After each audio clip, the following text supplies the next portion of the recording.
यह वीडियो किसी व्यक्ति, रिश्ते या संस्था के प्रति आरोप नहीं है। यह जीवन के उन अदृश्य भावनात्मक तंतुओं को उजागर करने का प्रयास है जो हमें अनजाने में बांधते हैं। इसका उद्देश्य किसी को दोषी ठहराना नहीं, बल्कि यह समझना है कि भावनाएं कैसे आपके फैसलों को दिशा देती हैं और कभी-कभी कैसे भटका भी देती हैं। यह सामग्री केवल आत्म जागरूकता, चिंतन और मानसिक संतुलन के लिए है। यह किसी मनोवैज्ञानिक या कानूनी परामर्श का विकल्प नहीं है। यदि आप भावनात्मक तनाव या शोषण का अनुभव कर रहे हैं, तो किसी योग्य विशेषज्ञ की सहायता लें। यह वीडियो एक दर्पण है जो आरोप नहीं लगाता, बस दिखाता है, क्योंकि समझ ही पहला उपचार है और जागरूकता ही सच्ची मुक्ति। क्या आप रिश्तों से थक चुके हैं? क्या आप खुद को हारा हुआ, ठगा हुआ या अपमानित अनुभव करने लगे हैं? इस वीडियो को शुरू करने से पहले मैं आपको बता दूं कि यह आपके रिश्तों की समझ को हमेशा के लिए बदल सकता है। क्या आपने कभी अपने भीतर ऐसा महसूस किया है कि बहुत बार आपके अपने ही आपके साथ चालाकी कर जाते हैं? कभी प्यार के नाम पर, कभी जिम्मेदारी के नाम पर, कभी गिल्ट के बहाने। क्या आपको लगता है कि अपनों के लिए आपने कितनी बार ऐसे काम किए हैं जो आप नहीं करना चाहते थे और जिनके नतीजे आप आज तक भुगत रहे हैं? क्या आपको लगता है कि आपके अपने आपकी दया का नाजायज लाभ उठाते हैं और ना कहने पर आपको बुरा भी साबित कर देते हैं?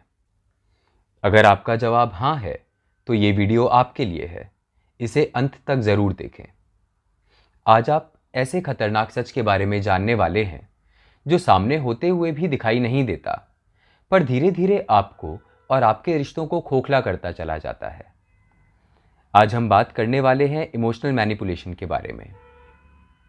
मैं जानता हूं ये टॉपिक बहुत सेंसिटिव है और कुछ लोगों को ऑफेंड भी करेगा, लेकिन इसे समझना आपको रिश्तों में आने वाले गड्ढों से बचाएगा। सही रिश्ते वो होते हैं जो मैनिपुलेशन नहीं, प्यार, केयर, रेस्पेक्ट और अंडरस्टैंडिंग से चलते हैं। किसी कवि ने कहा भी है, बड़े धोखे हैं इस राह में। अगर आप भी कभी इमोशनल मैनिपुलेशन का शिकार हुए हैं और छोटे या बड़े पर्सनल, सोशल या फाइनेंशियल नुकसान झेल चुके हैं, तो कमेंट सेक्शन में टाइप करें, आज से मैं अपने इमोशंस की रिस्पॉन्सिबिलिटी खुद लेता हूं। हर इंसान अपनेपन का भूखा है। ये इंसान का सबसे कोमल स्पॉट है। अपनापन एक ट्रांजैक्शन की तरह होता है। आप प्यार देते हैं, आप प्यार पाते हैं। आप सम्मान देते हैं, आप सम्मान पाते हैं। तभी आपका रिलेशनशिप हेल्दी और बैलेंस्ड रहता है। समस्या वहां आती है जब कोई अपनी इमेच्योरिटी या ईगो के भ्रम में केवल लेना सीख जाते हैं और देना छोड़ देते हैं। आप देते रहते हैं और उन्हें लगता है आप तो काम चला ही लोगे। कहीं अगर आपको इमोशनल सपोर्ट की जरूरत पड़ती भी है, तो वो आपके इमोशंस को ही रिजेक्ट कर देते हैं। इमोशनल मैनिपुलेशन साइकोलॉजिकल कंट्रोल की एक खतरनाक कला है, जिसके द्वारा कोई आपके डिसीजंस को डायरेक्टली नहीं, बल्कि आपकी भावनाओं द्वारा कंट्रोल करता है। जब कोई हमसे उम्मीदें रखता है या नाराज हो जाता है, तो हम उसकी ज़्यादा परवाह करते हैं। यही परवाह अक्सर हमें मैनिपुलेशन के लिए इजी टारगेट बना देती है। वो आपको कन्विंस नहीं करते, वो आपको महसूस कराते हैं कि अगर आप उनकी बात नहीं मानते तो आप सेल्फिश हैं, अहंकारी हैं, एक खराब इंसान हैं। वो आपकी एम्पैथी को, आपकी केयर को, आपके स्वभाव के अच्छे हिस्से को पकड़ लेते हैं और उसे ही आपके अगेंस्ट यूज करते हैं। इसकी सबसे खास बात यह है कि आपको लगता है ये सब प्यार, केयर और रिश्तों का हिस्सा है। आप पहचान ही नहीं पाते कि कब कोई आपको प्यार के नाम पर अपने हिसाब से मोड़ने लगता है। एक इंसान अपनी नासमझी में आपको गिराता चला जाता है और बहुत बार आप सब समझते हुए भी कुछ कर नहीं पाते। वो अपने चीप नुकसानों को बढ़ा चढ़ाकर प्रेजेंट करते हैं और आपके एक्चुअल नुकसानों को डाउन प्ले करते जाते हैं। सबसे खतरनाक बात यह है कि अपनी जिन भावनाओं को दबाकर आप उनका काम करते हैं, वो उन भावनाओं की कदर करना बंद कर देते हैं। जितना आप लोगों को देते जाते हैं, उतना ही कम वो उसकी कदर करते हैं। उन्हें महसूस ही नहीं होता कि जो केयर आप कर रहे हैं वो आपको चाहिए भी।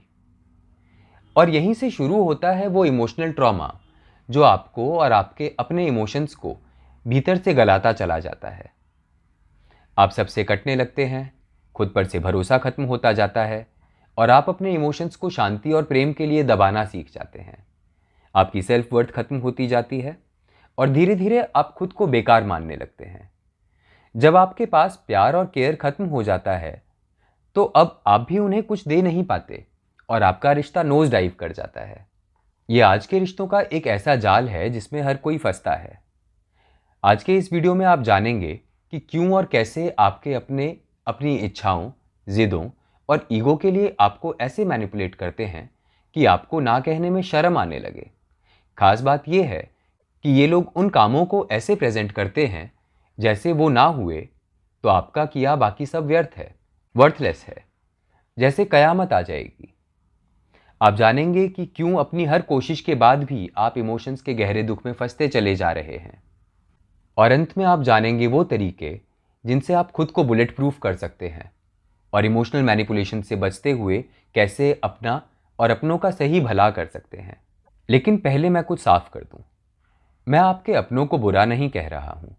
हम सब अच्छे लोग ही होते हैं, बस बहुत बार अपने छोटे स्वार्थों में पड़कर ये कंट्रोल के गेम्स खेलने लगते हैं। मैं केवल ये बता रहा हूं कि कैसे जाने अनजाने वो आपको और खुद को इमोशंस के ट्रैप में डालकर जो पास है उसे भी खराब कर लेते हैं और अंत में सारा दोष भी आपके सिर पर मढ़ देते हैं। आप उनकी इच्छाएं पूरी करते रहते हैं और उनकी भूख और बढ़ती जाती है। ऐसे लोग कभी संतुष्ट नहीं होते और हमेशा ओवर संतुष्टि खोजते रहते हैं। ये लोग कुछ खराब होने की जिम्मेदारी अपने ऊपर कभी नहीं लेते। अगर कुछ गलत या खराब होता है तो ये बहुत चालाकी से उसे आपके ऊपर मढ़ देते हैं। आप अच्छे और भले बने रहने के चक्कर में सब मानते चले जाते हैं। कभी जब आप प्रतिकार भी करते हैं तो उसे भी पुराने किसी गिल्ट को याद दिलाकर दबा दिया जाता है। अगर आप इसे समझने को तैयार हैं तो कमेंट सेक्शन में लिखें, आज से सब बदल जाएगा। लोग एक दूसरे को इमोशनली मैनिपुलेट क्यों करते हैं?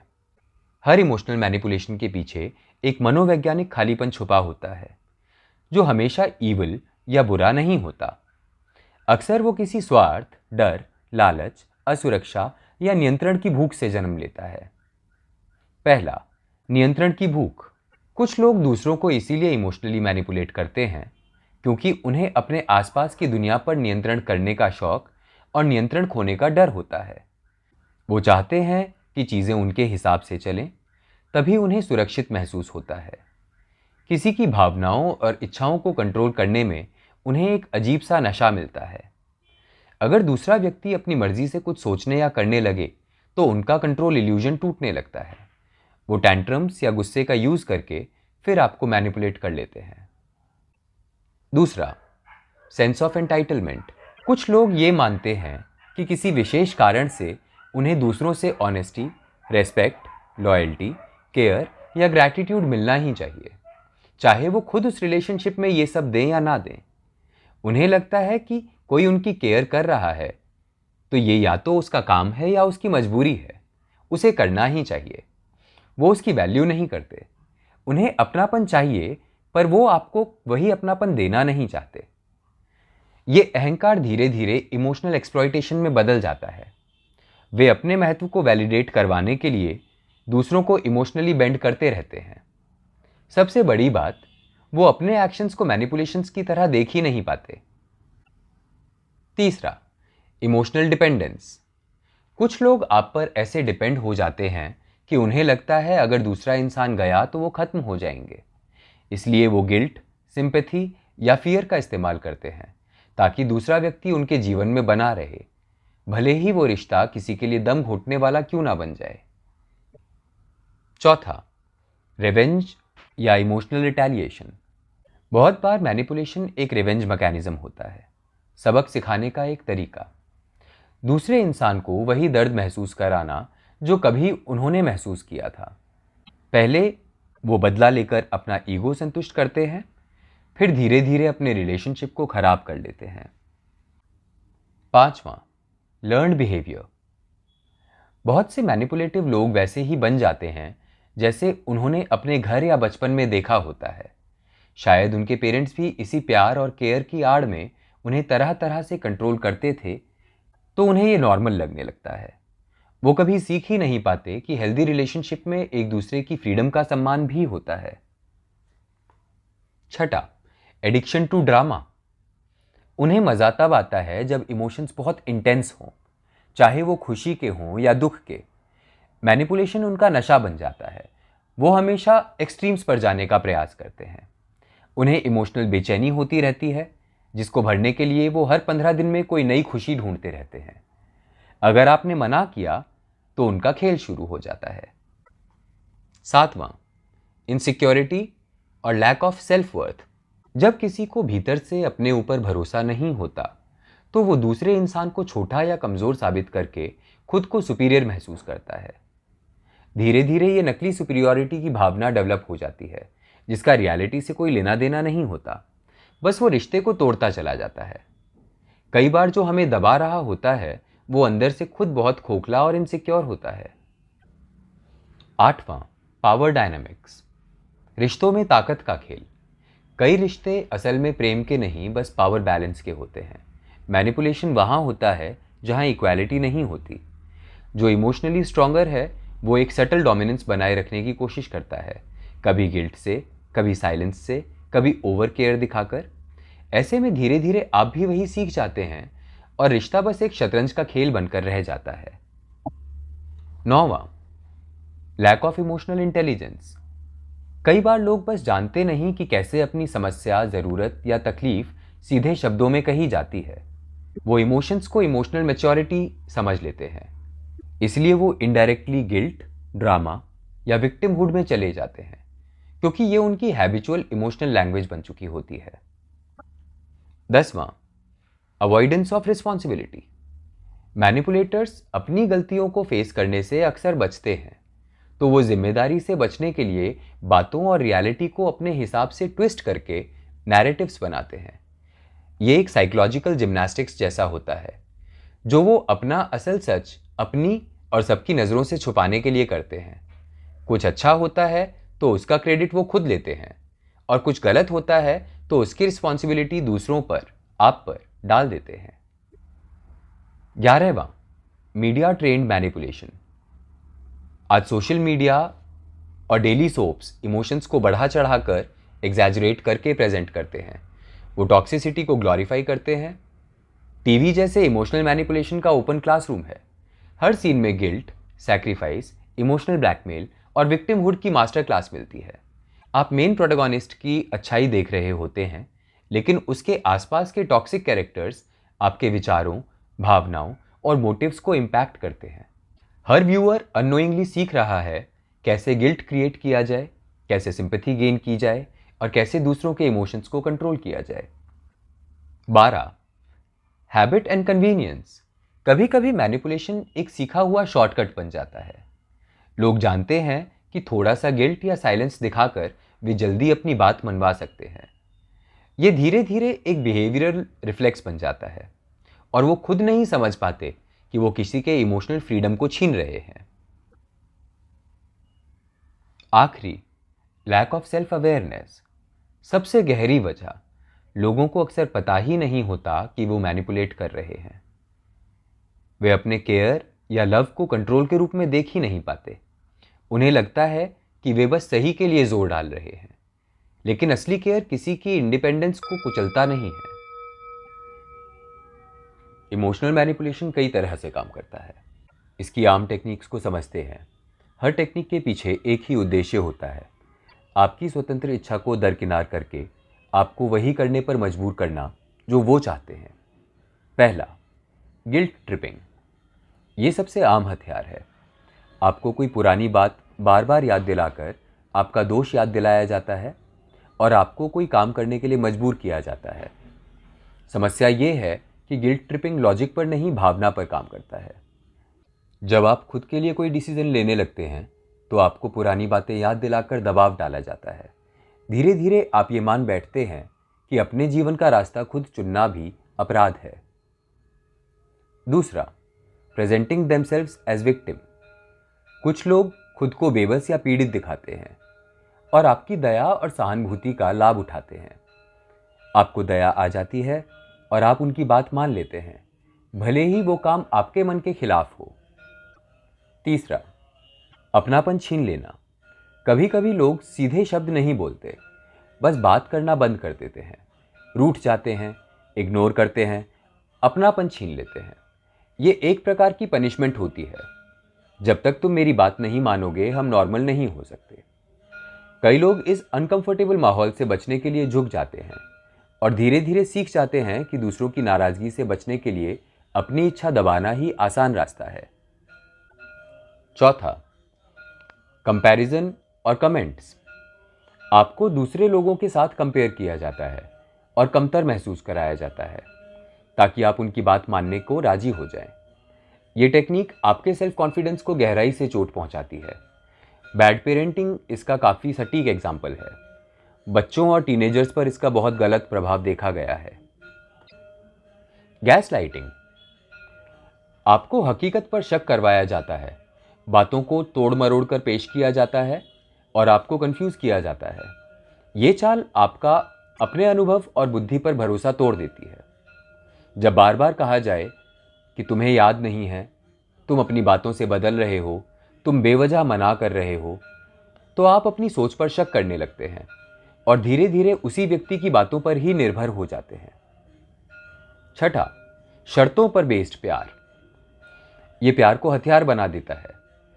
अगर तुम सच में मुझसे प्यार करते तो मना नहीं करते, मेरी खुशी के लिए तुम इतना भी नहीं कर सकते। आपको लगता है कि अपनी सीमा जताना रिश्ते के लिए खतरा है। आप अपनी सीमाओं से बाहर जाकर उनकी जिद पूरी करते हैं और फिर वो उसे भूल जाते हैं। परिणाम ये होता है कि आप अंदर ही अंदर खुद को ठगा हुआ अनुभव करने लगते हैं। उस व्यक्ति से आपका अपनापन खत्म होता जाता है और भीतर से आप उस पर से विश्वास खो देते हैं। सातवां, तारीफ करके फ़ायदा उठाना। तुम तो इतने अच्छे और समझदार इंसान हो, बस तुम ही ये कर सकते हो। पहले आपका मनोबल बढ़ाया जाता है, फिर वही गुण दिखाकर आपसे कोई काम निकलवाया जाता है। आपको लगता है कि यदि आपने मना किया तो आपकी इमेज खराब हो जाएगी। आठवां, ड्रामा, आंसू या गुस्सा। कभी कभी व्यक्ति खुले संघर्ष की बजाय रोककर, चिल्लाकर या गुस्से से माहौल को असहज बना देते हैं। आप चीज़ें नॉर्मल करने के लिए उनकी शर्तें मान लेते हैं। नवां, डोमिनेंस एज आइडेंटिटी। कुछ लोग बिना दूसरों को दबाए खुद को अधूरा मानते हैं। उनकी पहचान, उनकी बातें ही इस बात पर टिकी होती हैं कि वो सबसे बेहतर हैं या आप कमतर हैं। वो बोलते नहीं, हुक्म सा देते हैं। अपनी छोटी से लेकर बड़ी इच्छा तक आप पर थोपने का प्रयास करते हैं।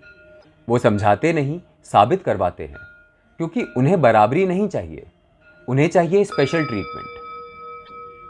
इमोशनल मैनिपुलेशन आपके साथ क्या करती है?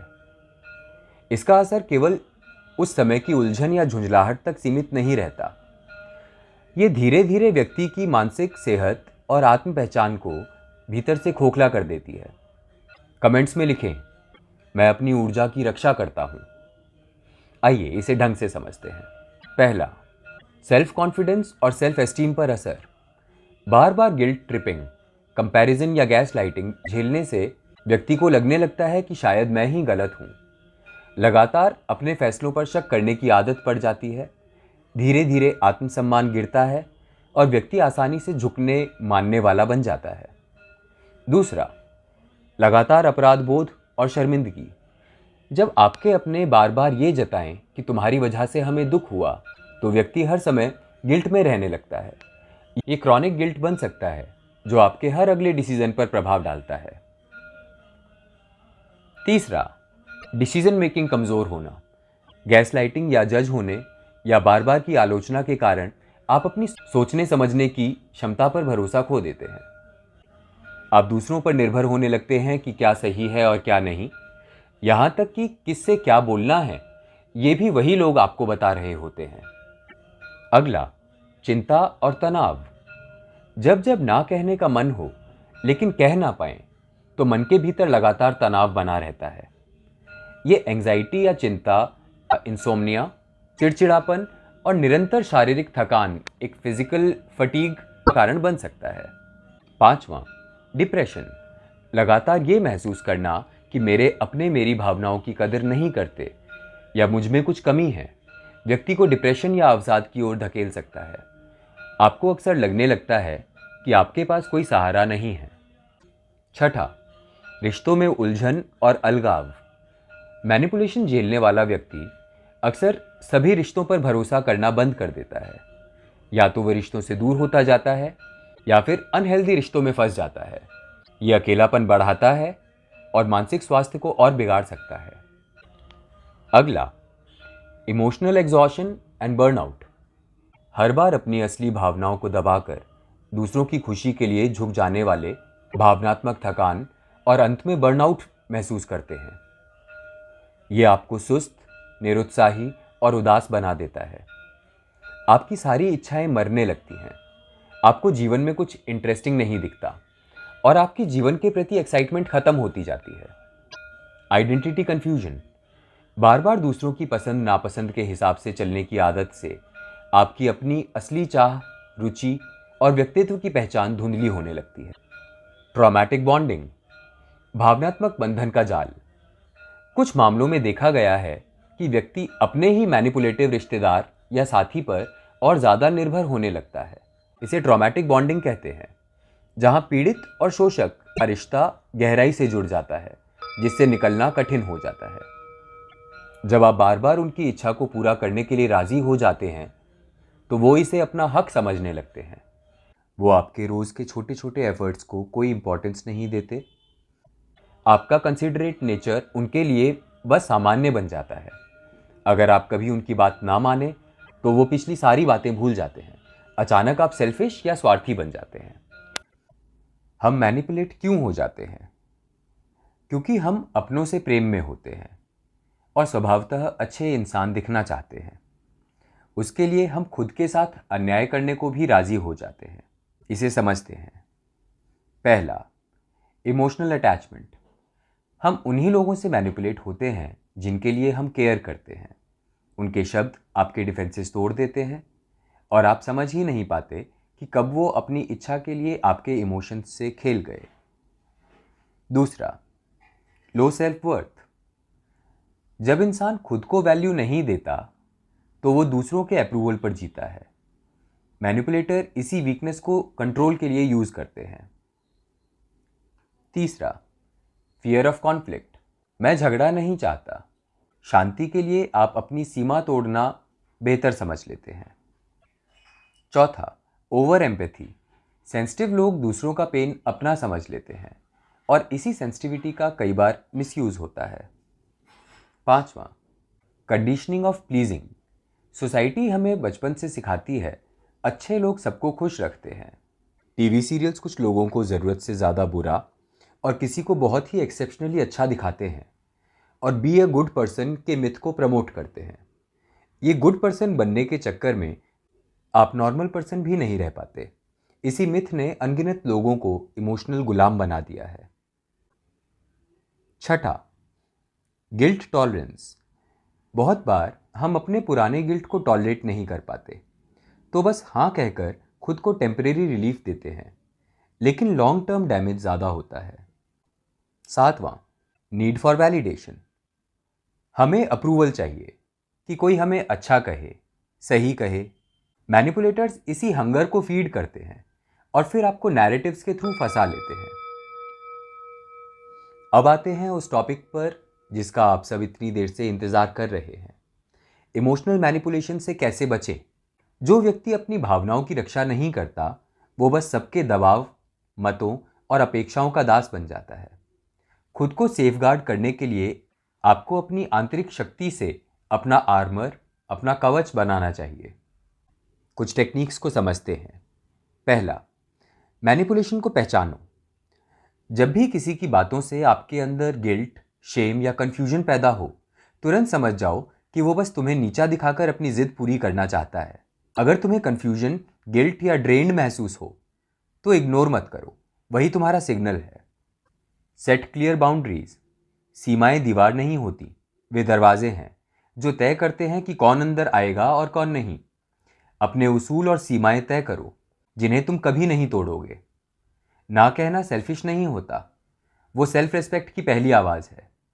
जो तुम्हें सच में प्यार करते हैं वो तुम्हारी सीमाओं का सम्मान करेंगे। जो नहीं करते वो सिर्फ तुम्हारे इमोशनल रिसोर्सेज और सहनशीलता का लाभ उठा रहे हैं। फैक्ट्स पर लौटो, फीलिंग्स के जाल से बाहर आओ। मैनिपुलेशन फीलिंग्स में ही खेला जाता है, इसीलिए जब भी उलझ जाओ खुद से 3 सवाल पूछो। क्या ये मेरी फीलिंग्स और लक्ष्यों के अनुरूप है? क्या मैं ये बिना इमोशनली हर्ट हुए कर सकता हूँ? क्या ये व्यक्ति मेरी हाँ की कद्र और सम्मान करेगा? अगर इसमें से किसी भी सवाल का जवाब नहीं है तो वक्त लो और सोच समझकर सही डिसीजन लो। दबाव महसूस हो तो कहो, सोच कर बताऊंगा। इससे आप तुरंत भावनाओं में बहकर डिसीजन नहीं लेंगे। Observe, don't react. मुझे खुद इस बात को समझने और सीखने में काफ़ी वक्त लगा। मैनिपुलेटर को सबसे ज़्यादा ताकत तुम्हारे इंस्टेंट रिएक्शन से मिलती है। वो चाहते हैं तुम डर जाओ, जस्टिफाई करो, एक्सप्लेन करो, गिल्ट में जाओ या उनके साथ बहस में शामिल हो जाओ। तुम बोलते बोलते कुछ गलत कह जाते हो और फंस जाते हो।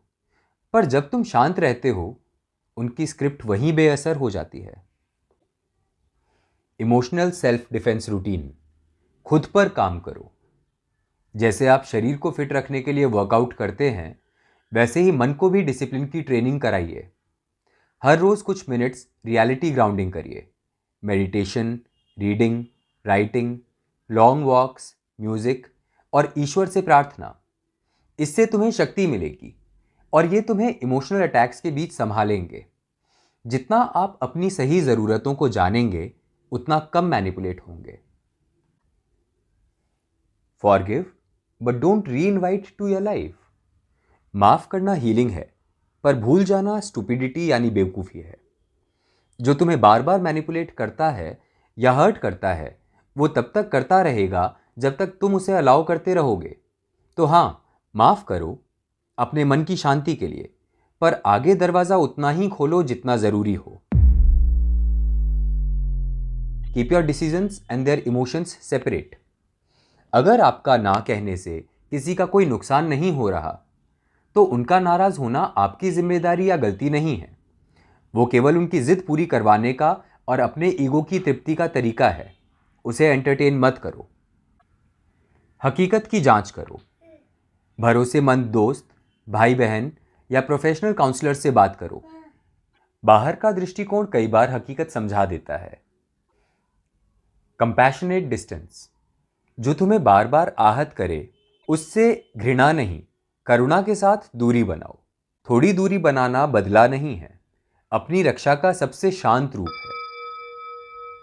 मैं जानता हूं, जब आपका कोई अपना आपकी गलती का लाभ उठाकर आपके इमोशंस को तोड़ता मरोड़ता रहता है, तो रिश्ता कितना जहरीला हो जाता है। अगर आप उनसे प्यार करते हैं, तो रिश्ता कितना भी टॉक्सिक क्यों ना हो, आप उसे खत्म नहीं करना चाहते। पर एक हेल्दी रिश्ता वो होता है जहां दोनों एक दूसरे की बातों को समझने की नीयत रखें। याद रखो, इमोशनल मैनिपुलेशन से आपका टाइम, एनर्जी और एफर्ट्स तीनों बर्बाद होते हैं। अपनों से आने वाला दबाव ही सबसे ज़्यादा छुपा हुआ होता है। पहचान लेना ही आपको गलत एक्शन लेने से बचा सकता है।